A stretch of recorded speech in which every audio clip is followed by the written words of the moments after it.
बोलो जयकारा बोल मेरे श्री गुरु महाराज की जय। सौभाग्यशाली प्रेमी गुरुमुखो, आप कितने खुश नसीब हो कि आपको पूर्ण संतों की चरण शरण मिली हुई है और फिर आपको नाम मिला हुआ है। जो नाम मिला है, ये नाम में इतनी ताकत है कि आपके कई जन्मों के बंधन काट देता है, कई जन्मों के पाप खत्म कर देता है। आपके ऊपर तो इतनी अपार कृपा है, जब भगवान ने आपको मनुष्य देह दी, और मनुष्य देह किस लिए दी? भजन करने के लिए। तो भजन करते करते देखो आपके ऊपर इतनी अपार कृपा हुई कि आपको पूर्ण संत मिल गए।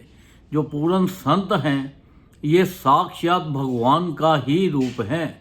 भगवान जो है वो तो निराकार रूप है, पर वो साकार रूप लेके, संतों का रूप लेके ये संसार में आते हैं और अपने जीवों का कल्याण कर देते हैं। उनको नाम दान दे के उनके बंधन काट देते हैं, उनके हर तरह से उनको खुशी देते हैं और संसार की सब तरह से उनको मौज ही मौज रहती है। अब देखो, एक राजा था। अब राजा ने पंडितों से पूछा, भाई कैसा जाएगा अब ये साल? तो पंडितों ने बताया, भाई ये साल तो बहुत मुश्किल वाला है, तो आपके ऊपर बड़ी प्रॉब्लम आने वाली है, तो आप कुछ करो। तो राजा ने पूछा, इसका उपाय क्या है? उन्होंने कहा कि इसके लिए आपको भागवत कथा करानी पड़ेगी। तो भागवत कथा कराओगे तो आपका सब ठीक हो जाएगा। उन्होंने बोला ठीक है। जब पंडित जी ने भागवत, उनके यहाँ एक तोता था राजा के पास, जब भागवत कथा की तो जब शाम खत्म हुई, तो भागवत कथा करते करते जब खत्म हुई तो उन्होंने, पंडित जी ने बोला, राम कहो तो बंधन छूटे। पंडित जी ने कहा, राम कहो तो बंधन छूटे। तो उनके पास एक शब्द तोता था, वो आके बोलता है, गलत न बोलो पंडित झूठे। तोता क्या बोलता है? गलत न बोलो पंडित झूठे। अब वो बड़ा परेशान, हर रोज सेम ऐसा हो गया। अब जिस दिन अगले दिन भोग पड़ना था, तो उन्होंने कहा, भाई अब क्या होगा? अब तो कल चढ़ावा भी नहीं चढ़ेगा, कुछ भी नहीं होगा, ये तो ऐसे करता है। कहता है, अब ये राजा का तोता है, इसलिए मैं कुछ नहीं कर सकता। अगर बाहर किसी का होता तो मैं इसकी गर्दन मरोड़ के इसको मार ही देता। जो राम नाम को कहता है, राम नाम के बंधन से बोलता है, गलत ना बोलो पंडित झूठे, ये क्या बात है? तो वहाँ पे बैठे हुए थे, तो वहाँ पे एक संत महापुरुष बैठे थे। पंडित जी ने संत महापुरुषों से विनती की, महाराज ये क्या बोलता है, कुछ समझ में नहीं आता। तो संत महापुरुष तो जानी जान होते हैं, वो तो त्रिकालदर्शी होते हैं, तीनों लोगों के मालिक हैं, वो तो सब कुछ जानते हैं। उन्होंने बोला सब ठीक हो जाएगा। तो उन्होंने क्या किया, महात्मा ने, संत महापुरुषों ने तोते के पास गए और जाके पूछा, भाई क्या बात है, ये तो तुम राम के नाम को बोलते हो, राम कहो तो बंधन छूटे। कहता है कि इसका मतलब क्या है? तुम कहते हो गलत ना बोलो पंडित झूठे, राम नाम तो सबको तार देता है। तो तब तोते ने अपनी कथा सुनाई। कहता है कि जंगल के अंदर कुछ ब्राह्मण लोग वहाँ पे राम नाम का जप करते थे। तो जब वहाँ पे लंगर बनता था तो कुछ ना कुछ बच जाता था, तो मैं तोता था, मैं भी वहाँ जाके कुछ ना कुछ खाने को मिल जाता था। अब उनके साथ राम राम करते करते मैंने भी राम राम राम राम करना शुरू कर दिया। जब राम राम शुरू कर दिया तो एक उन्होंने, पंडित ने मुझे पकड़ लिया और पकड़ के लोहे के पिंजरे में बंद कर दिया, और राम राम कहता, मैं उसके अंदर भी राम राम करता रहा। इतने में एक सेठ आया और सेठ ने कहा, भाई ये तोता तो राम राम करता है, बोलता है, इसको भेज दो। अब उसने, पंडित ने वो तोता उनको भेज दिया। अब सेठ ने चांदी का एक वो बनवाया पिंजरा, तो उसमें मुझे डाल दिया। तो फिर मैं उसमें भी राम राम राम राम करता रहा। एक बार राजा की सवारी निकली, राजा को पता लगा कि तोता राम राम बोलता है, तो उन्होंने उससे, सेठ से खरीद लिया। जब वो खरीद लिया, उसने सोने का पिंजरा बनवाया और उसके अंदर बंद कर दिया। मैंने ये सोचा, देखो वो कहते हैं राम राम कहो तो बंधन छूटे, तो मैं तो राम राम करता करता बंधन में फंस गया हूँ। मैं तो याद पंछी था, तो अब मैं क्या करूं? तो संत महापुरुष समझ गए। संत महापुरुषों ने कहा कि देखो, तुम आज से जो मैं तुम्हें नाम देता हूं, एक नाम लो, तुम बंधन से छूट जाओगे। उन्होंने कहा ठीक है। जब वो संत महापुरुषों ने उनको नाम दिया और वो तोता सारी रात नाम जपता रहा, उसकी शब्द और सूरत दोनों एक हो गई। उसको अपने शरीर का कुछ पता ही नहीं लगा। जब पता ही नहीं लगा तो अपने शरीर उस सुबह तक बिल्कुल ऐसे हुआ था जैसे बेहोश हुआ होता है, मरा होता है। तो जब वो वजीर आए तो उन्होंने राजा से जाके कहा कि राजा, तुम्हारा तोता तो मर गया। राजा आया, उसने अपना पिंजरा उठाया और देखा ये तो मरा पड़ा है। जैसे ही वो उसको पिंजरे से बाहर निकाला, अब शब्द और सूरत तो एक मिली हुई थी, तो उसको तो होश ही नहीं थी शरीर की। जैसे उसने बाहर निकाला और शब्द सूरत हिली और अलग अलग हुई, वो पिंजरा एकदम उड़ के जाके सामने पेड़ पे बैठ गया। तो फिर उस दिन कथा हुई तो पंडित बड़ा खुश, कहने लगा चलो ये भी अच्छा हो गया कि पिंजरा वो तोता चला गया, अब तो चढ़ावा भी खूब चढ़ेगा और खूब अपना मौज मस्ती रहेगी, और आज तो कोई कहने वाला भी नहीं है कुछ। तो फिर वो जब कथा ख़त्म हुई, भागवत कथा ख़त्म हुई, तो फिर वो जैसे ही उसने बोला कि राम कहो तो बंधन छूटे, राम कहो तो बंधन छूटे, तो तोता एकदम उड़ के फिर पिंजरे पे आके बैठ गया। वो बोलता है गलत न बोलो पंडित झूठे।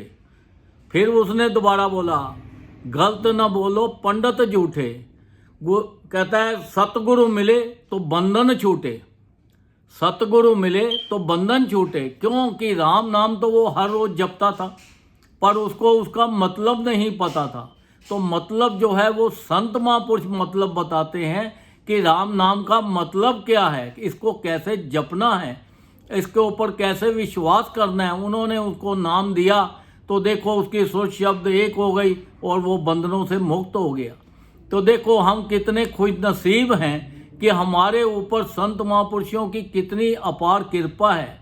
उनकी चरण शरण हमें मिली हुई है, उन्होंने हमें नाम दिया हुआ है। हम उस नाम को विश्वास करके सच्चे दिल से उस नाम को जब जपेंगे तो हमारे जीवन का कल्याण हो जाएगा, हम सब बंधनों से छूट जाएंगे, हमारे घर में खुशियाँ ही खुशियाँ आएंगी। और देखो नाम में तो बड़ी ताकत है, और वो तो साक्षात भगवान का रूप है। अगर आईने में कभी आप आईना देखो तो आपको अपनी सूरत नज़र आती है। अगर गुरु महाराज जी को अपना आईना समझ के अगर आप उसमें देखेंगे तो उसके अंदर आपको भगवान की सूरत नज़र आएगी, भगवान नज़र आएंगे, क्योंकि ये तो है ही साक्षात भगवान, पर हमारे देखने में फ़र्क है।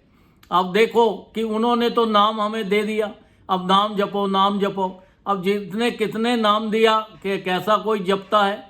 अब देखो कि जब स्कूल के अंदर टीचर होता है, अब वो टीचर तो सभी को पढ़ाता है, जब एग्ज़ाम होता है तो पता लगता है कितने बच्चे पास हुए कितने फेल हुए। अब जिन्होंने तो सच्चे मन से पूरा दिल लगा के विश्वास करके भजन कर लिया, नाम जप लिया, वो तो पास हो जाते हैं। तो जो बाकी होते हैं तो वो फिर अपना उसी बंधनों में फंसे रहते हैं।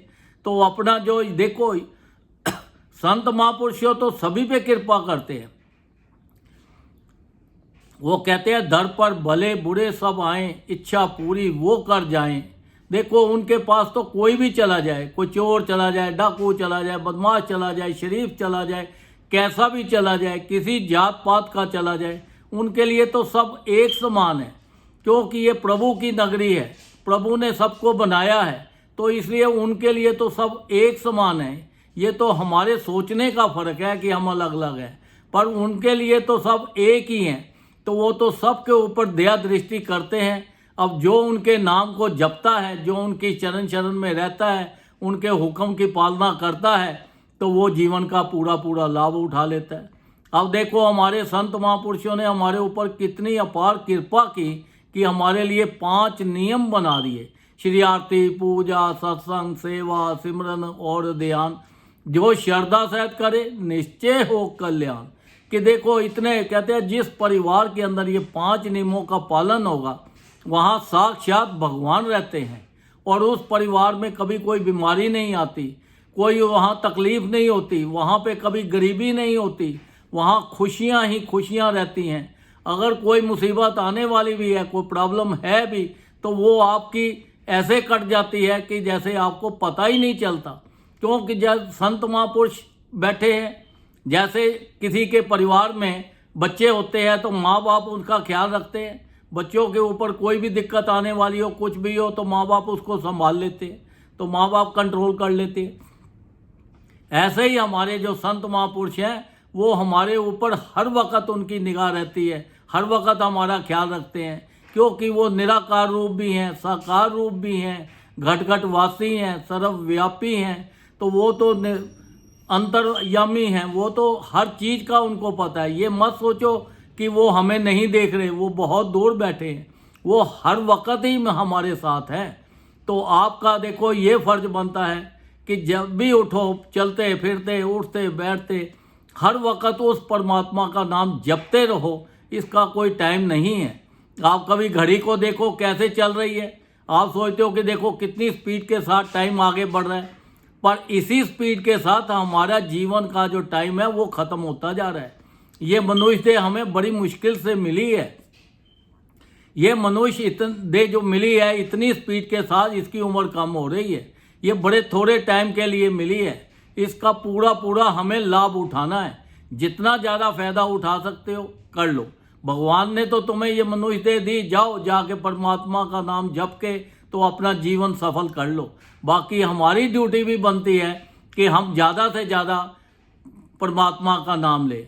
ये संसारिक काम है, ये भी करते जाओ और उस परमात्मा का नाम जपते जाओ। जहाँ पे परमात्मा का नाम होता है, संसारिक चीज़ें तुम्हें कोई भी चीज़ आपके मन में आएगी तो वो अपने आप ही पूरी हो जाएगी, क्योंकि वो रिद्धियाँ सिद्धियाँ सब काम करती हैं, वो परमात्मा के साथ रहती हैं।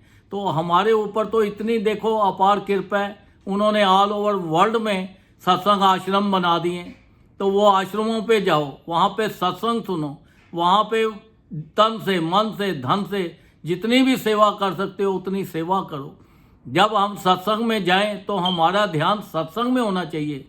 वहाँ पे हम इधर इधर की बातें मत करें, ना ही किसी के साथ अपना ध्यान इधर उधर लगाएं कि घर पे क्या हो रहा है, वहाँ पे क्या हो रहा है। तो फिर सत्संग का पूरा लाभ नहीं मिलता। जब सत्संग में जाओ तो सारे संसार की सब चीज़ों को छोड़कर उस सत्संग के अंदर घुस जाओ, वो सत्संग का अमृत पान करो। वो जो अमृत मिल रहा है जो सत्संग का, उसका पूरा पान करके अपने अपने जीवन को सफल करो। देखो हमारे ऊपर तो बड़ी अपार कृपा है, हमें सत्संग मिलता है, हमें उनकी चरण शरण मिली हैं, उनकी मौज मस्ती मिली है। देखो इतनी हमारे ऊपर अपार कृपा होने के बाद भी अगर हम फ़ायदा नहीं उठाएं तो फिर तो गलती हमारी है। तो हमें तो ज़्यादा से ज़्यादा भजन करना है, उनके हुक्म में चलना है, उनके बनाए हुए नियमों का पालन करना है और पालन करके इस जीवन का पूरा लाभ उठाना है। ये जो मनुष्य देह मिली है इसका पूरा फ़ायदा उठाकर, ताकि हमारा लोक भी सुखी हो जाए और हमारा परलोक भी सुखी हो जाए और संत महापुरुषों को भी प्रसन्नता हो कि देखो गुरुमुख है, ये नाम जप के इनका जो है बंधन टूट गए हैं, आवागमन खत्म हो गया है। तो देखो जब शरीर शांत होता है तो तब हमें पता लगता है कि वो हो हम क्या करें। हमने तो भजन भी मिला, सब कुछ मिला, पर हमने किया नहीं। पर उस टाइम तो टू लेट हो जाता है, फिर वो कुछ नहीं हो सकता, हम फिर 84 के बंधन में फंस जाते हैं। तो इसलिए हमें ये बंधन से छूटना है। ये 84 लाख योनि में दुखों के सिवा और कुछ नहीं है। तो देखो हमारे ऊपर इतनी अपार कृपा है, ज़्यादा से ज़्यादा हमें भजन करना है, नाम जपना है और अपना उनके हुक्म में चलना है, नियमों का पालन करना है, और ताकि हमारा लोक और हमारा परलोक दोनों सुखी हो जाए। बोलो जयकारा बोल मेरे श्री गुरु महाराज की जय।